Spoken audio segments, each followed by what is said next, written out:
अब यो छोटो जिन्दगीमा यात्रा चाहिँ हामी सबैको आफ्नो आफ्नै।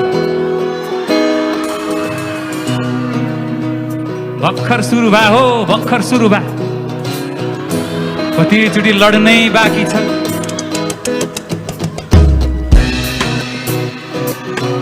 लडिन्छ धेरैचोटि,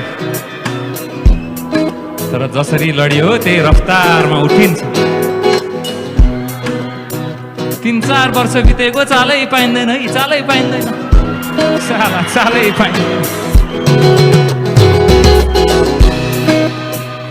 आउने दिनहरूमा नयाँ साथीभाइ, इष्टमित्र, कहिले नसुनेका कुरा, कहिले नभोगेका कुरा, कहिले नबुझेका कुरा, कहिले नभोगेका कुरा।